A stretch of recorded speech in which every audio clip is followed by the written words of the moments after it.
امام احمد رضا بریلوی صاحب شب باشی والی عبارت پر اعتراض آپ کو کیوں ہے؟ اس کا مطلب ہے وقت گزارنا۔ ہاں جی، ہمیں اعتراض یہ ہے کہ انہوں نے جو اس طرح صرف شباشی کی عبارت انہوں نے لکھا ہے کہ نبیوں پہ قبروں میں ان کی ازواج مطہرات پیش کی جاتی ہیں۔ کسی کو کہنا کہ اس پہ عورتیں پیش ہوتی ہیں یا اس کی بیویاں اس پہ پیش کی جاتی ہیں، یہ پیش کرنا کیا ہوتا ہے؟ اور وہ ان کے ساتھ شباشی کرتے ہیں۔ تو یہ اس کانٹیکسٹ کو دکھا رہی، شباشی کو نہ دیکھیں، انبیاء کرام پہ ان کی ازواج مطہرات پیش کی جاتی ہیں اور وہ ان کے ساتھ شباشی کرتے ہیں۔ یہ جملے کی اگر یہ جس کا سوال ہے اس کو کہ اپنی ماں کے ساتھ جا کے نا یہ بات پوچھنا کہ میرے باپ پہ میری ماں کو شادی کے پہلے دن پیش کیا گیا اور انہوں نے اس کے ساتھ شباشی فرمائی۔ جب پیش کیا جاتا ہے، اور شباشی کا مطلب ازدواجی تعلق ہی ہوتا ہے۔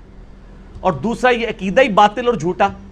تیسری بات ہے، مسند احمد میں حدیث ہے، اما عائشہ کہتی ہیں جب تک ابو بکر اور نبی علیہ السلام میرے حجرے میں دفن تھے، میں پردے کا اہتمام کیے بغیر بھی وہاں چلی جاتی تھی، اور میں یہ سوچتی تھی کہ ایک میرا خاوند ہے اور دوسرا میرا باپ، لیکن جب سے عمر دفن ہوا ہے تو میں وہاں پہ بغیر پردے کے نہیں جاتی۔ سیدہ عائشہ کے سامنے ملفوظات اعلیٰ حضرت کی یہ عبارت پڑھی جائے کہ نبیوں کی بیویاں قبروں میں پیش کی جاتی ہیں، ان کے ساتھ شباشی کرتے ہیں، تو اما عائشہ تو پہلا سوال کریں گی وہ تو عمر بھی دفن ہے، میں خود نہیں وہاں جاتی تو مجھے کہاں کی صرف پیش کرنا ہے کسی نے؟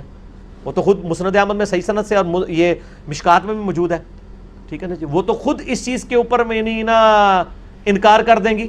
تو یہ یعنی آپ اس بات کو سمجھیں کہ اس کی انٹینسٹی کہاں جا رہی ہے، یعنی یہ جو باتیں فیبریکیٹ کر کے نا خود سے چیزیں تھوپ رہے ہیں، اور قرآن و حدیث کا لقمہ جو ہے وہ، اور دوسری بات سن لیں، دعوت اسلامی والوں نے ملفوظات اعلیٰ حضرت چھاپا ہے اور یہ عبارت ہی نکال دی ہے۔ پھکی ان کو سمجھ آ گئی کہ شباشی گستاخانہ عبارت ہے، اور انہوں نے اس کا مقدمہ لکھا ہے کہ ملفوظات اعلیٰ حضرت میں بڑی عجیب و غریب چیزیں داخل تھیں، ہم نے وہ چھانٹی کر دی ہے، اور ان کو پتہ ہی نہیں ہے، یہ دفاع کرتے پھر رہے ہیں، اور دعوت اسلامی والوں نے شباشی والی عبارت ہی اٹھا کے باہر پھینک دی ہے۔ ان کو سمجھ آ گئی یہ گستاخانہ عبارت ہے۔ ویسے انہوں نے دعوت اسلامی والوں نے غلط کام کیا ہے، ان کو چاہیے تھا یہ عبارت لکھتے اور کہتے ہیں ہم اسے گستاخانہ سمجھ رہے ہیں اور نکال رہے ہیں، حالانکہ یہ ملفوظات ان کے بیٹے نے جمع کیے ہیں اعلیٰ حضرت کے، مصطفیٰ رضا خان نوری نے۔ اچھا مجھے یہ بتائیں، اگر اس میں کوئی گستاخی نہیں تھی تو دعوت اسلامی نے باہر کیوں نکالا ہے؟ پہلا تو میرا سوال یہ ہے، اس پہ کلپ مجھے چاہیے۔ اچھا ایک اس میں نہیں، آپ کا کلپ چاہیے کہ اگر یہ گستاخانہ نہیں تھی اور یہ اتنی تھی تو دعوت اسلامی نے نکال کیوں دی ہے؟ اچھا نکال دیجیے تو مجھے، کیونکہ اگر وہ ڈٹے تو جدھر اتنی باتوں کا دفاع کر رہے ہیں اس کا بھی کرتے ہیں، ان کو پتہ ہی غلط ہے، نکال دیے۔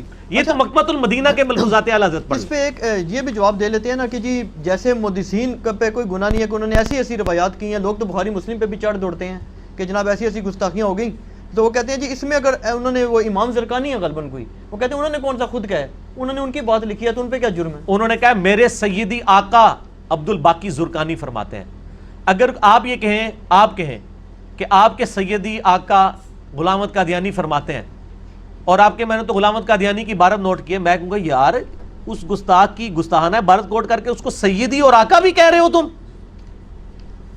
اور دوسرا ان سے سوال ہوا ہے کہ انبیاء کی قبروں میں حیات کیسی ہے، تو انہوں نے تو ظاہر ہے اپنے بزرگوں کے حوالے سے بتانا تھا، قرآن حدیث سے تو نہیں بتانا تھا نا۔ نہیں، یہ زرقانی کس دور کے بزرگ ہیں؟ زرقانی بھی ابھی کہی ہے، زرقانی کو مرے ہوئے ابھی 1272 کے قریب فوت ہوا ہے زرقانی۔ اچھا ہاں، تو اس کو تو ابھی 200 سال بھی نہیں ہوئے، تو 150 سال پہلے ہے۔ دیوبندی بھی مانتے ہیں؟ دیوبندی بھی مانتے ہیں، دیوبندیوں کے کتاب فضائل اعمال میں زرقانی کے والے ہیں۔ اچھا میرا یاتو نبی والا مسئلہ 5 دیکھ لیں انشاءاللہ، نہ میں وابی نہ میں بابی، میں ہوں مسلم علمی کتابی انشاءاللہ۔ ٹھیک ہو گیا۔